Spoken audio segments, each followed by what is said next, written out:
Vamos a ver a Palestina bajo el dominio del Imperio Romano, pero antes quiero recalcar el propósito de Alejandro el Magno, porque sabes, esto dio lugar a que Roma pudiera encontrar unido toda la expansión unificada, unida en el Mediterráneo a través de la conquista de Alejandro el Magno. Pues sabes, sencillamente Alejandro Magno no solamente que quería conquistar todo el mundo, sino también que su propósito era unir a una civilización, a toda la humanidad bajo una misma civilización. Y claro, esta era la griega. Y de ahí resulta lo que llamamos ahora como el helenismo, que tenía que combatir con todas las civilizaciones, y por eso vimos en el anterior video el proceso de la helenización. Todo este proceso de unificación de la unidad que sirvió primeramente para la expansión del Imperio Romano y después para la predicación del Evangelio. Pero, ¿sabes? Para los judíos el helenismo no era una bendición, al contrario, era todo lo contrario a una bendición, puesto que parte de la ideología helenista consistía en equipar y en confundir a los dioses de los diversos pueblos, y esto los judíos lo veían ellos mismos como una seria amenaza a la fe del Dios único de Israel.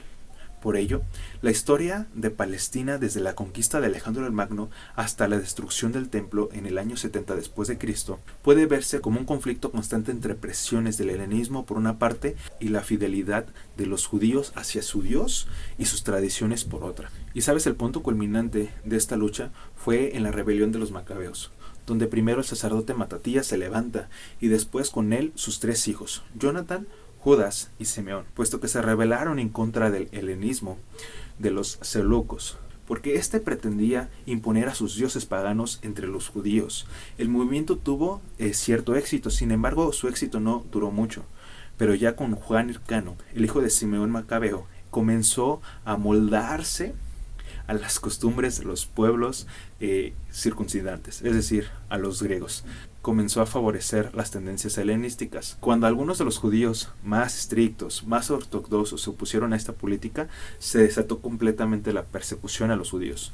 Por fin, en el año 63 a.C., el romano Pompeyo conquistó el país y depuso el último de los macabeos, Aristóbulo II. Y sabes, esta es una de las fechas más importantes en el Oriente Medio a nivel historia, puesto que particularmente en Palestina, aquí fue donde triunfó el general Pompeyo sobre los ejércitos sirios y los seleucidas. Fue una victoria definitiva y final, y como consecuencia la Gran Siria pasó a ser una provincia del Imperio Romano. Estos cambios militares y políticos afectaron sensiblemente, sustancialmente, la vida de los pueblos y las ciudades de la región. Y en efecto, la presencia de las fuerzas romanas en Palestina reconfiguró toda la política regional y reorganizó completamente tanto la dinámica social como la económica.